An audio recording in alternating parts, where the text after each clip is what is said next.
Something unprecedented just happened on the International Space Station.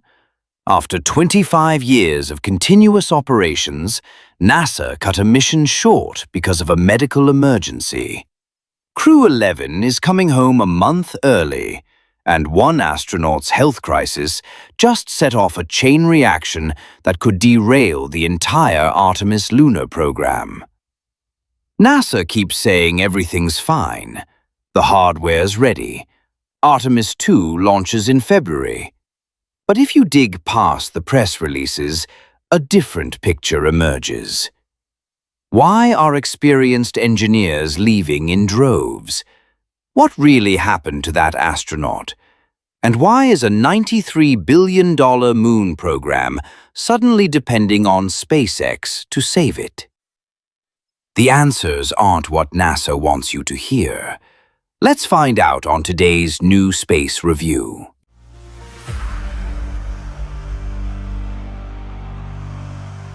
NASA won't tell us what's wrong with that astronaut. HIPAA privacy laws tie their hands. But we know it's not trauma. No broken bones, no injury from floating equipment. Whatever happened came from inside. Microgravity does brutal things to the human body. Kidney stones form at several times the normal rate when calcium leaches from your bones and fluid shifts mess with your system. Blood clots develop in weird places because circulation changes without gravity. Your appendix can still decide to rupture 250 miles above Earth, and there's no emergency room nearby. NASA says the astronaut is stable. That's good news for them. Terrible news for the schedule. Crew 11 now returns in January instead of February. That sounds like a minor adjustment until you realize Crew 12 was already scheduled for no earlier than February 15th. Do the math. You've got just one American astronaut aboard the ISS during a critical gap. Can they move Crew 12 forward? Maybe. But you can't just advance a launch because it's convenient. Final certifications don't work that way. Static fire tests, flight termination systems, spacecraft reviews, all of this takes time. With Crew 11 still in orbit, launching Crew 12 in late January seems nearly impossible. And then there's the real problem. Even if Crew 12 makes it up in early February, that window crashes directly into Artemis 2's launch period. When it comes to priority, the moon mission wins every single time. Which means the ISS could end up short-staffed right when they need full crews running experiments. Most industry observers don't actually believe Artemis 2 launches in February anyway, despite all the confident statements. The reason? Look at who's been walking out of NASA. Long-serving engineers, people with 20, 30, even 40 years of experience, have been leaving faster than they can be replaced.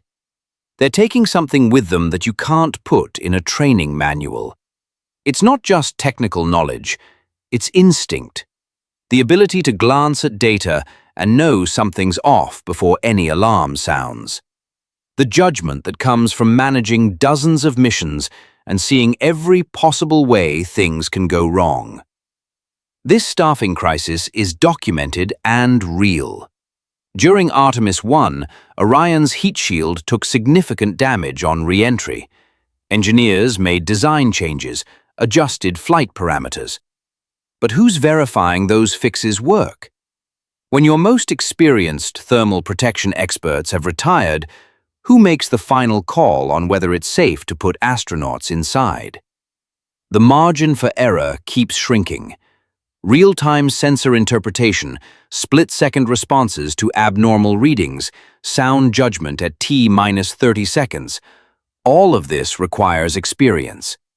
What happens when that experience isn't in the room anymore? There's an uncomfortable question floating around aerospace circles that NASA publicly denies. Is there political pressure to launch Artemis 2 in time for America's 250th anniversary? NASA points to previous delays as proof that safety comes first. Maybe they're right, but the perception lingers, and perception matters when you're asking astronauts to trust their lives to your decision-making. Add in the usual chaos, potential government shutdowns, faulty sensors, small technical issues that experienced teams solve in hours but might take days with less seasoned staff. The risks keep piling up. Step back for a moment. Americans have been hearing the same promise for over half a century. We're going back to the moon. George H.W. Bush announced it in 1989 with the Space Exploration Initiative. Never got past proposals. George W. Bush tried again in 2004 with the Vision for Space Exploration. Humans on the moon by 2020, then Mars. They built the Constellation program, spent billions, then canceled it before completion. Obama quietly shifted focus elsewhere. Trump revived the moon goal under the name Artemis. Bold promises, optimistic timelines, and once again, every single milestone has slipped. Artemis 2, Artemis 3, commercial landers, gateway station, all pushed back, costs climbing. By 2025, NASA will have spent an estimated $93 billion on Artemis. Each SLS flight costs roughly $4.1 billion. What have we gotten? One uncrewed test flight. No moon landing, no base. Just proving we can do what we did in 1969, except slower and vastly more expensive. Normally, Congress would be demanding answers. Why this much money? What's the return? Can we sustain these costs? But they're not asking. Because China changed the calculation. In 2019, China became the first nation to land on the moon's far side. In 2020, they brought back lunar samples. These weren't lucky shots. They were systematic demonstrations of capability. Now they're building the International Lunar Research Station with Russia and other partners, targeting 2035 for a permanent base. Crewed missions around 2030. Location? The South Pole. The exact same region NASA chose because of water ice deposits. The Outer Space Treaty prevents territorial claims, but it allows safety zones around active operations. Whoever gets there first sets the standards, controls access, writes the rules. This is what keeps Artemis funded, despite everything. American politicians hate two things above all else: losing to rivals and looking weak. If China builds a functioning moon base while America watches from Earth, that's both. Suddenly, $93 billion sounds like a strategic necessity. Frame it as national security, and even fiscal conservatives vote yes. It's Apollo all over again. Sputnik launched in 1957. America panicked, NASA got unlimited funding. We reached the moon in 1969.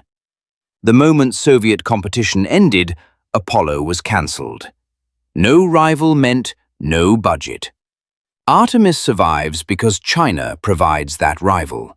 Remove the competition and congressional funding would evaporate within 2 years. But here's the truth NASA won't say out loud. SLS cannot actually compete with China's lunar program. SLS flies once per year, maybe twice if everything goes perfectly. China is planning monthly launches by the early 2030s. SLS delivers 27 tons to lunar orbit. China's Long March 9 is designed for comparable or better performance. You cannot win a space race launching once annually at $4 billion per flight. You need high flight rates and dramatically lower costs. That's not SLS. That's never going to be SLS. Which is why SpaceX Starship has become absolutely critical to American lunar ambitions. Not just because it's cheaper, though it is by orders of magnitude, but because it's the only American system capable of matching China's planned operational pace. One astronaut's medical emergency just exposed the whole fragile structure. NASA's staffing shortage, political pressure, and a moon rocket that costs too much while flying too little. Meanwhile, China is methodically building their lunar base. America's return to the moon now depends almost entirely on SpaceX Starship succeeding where SLS cannot, matching the pace and cost-effectiveness needed to actually compete. This isn't the space race NASA promised us. It's a race NASA might not win with the tools they're using. So what's your take? Can Artemis 2 actually launch in February with all these challenges stacking up? Drop your thoughts in the comments.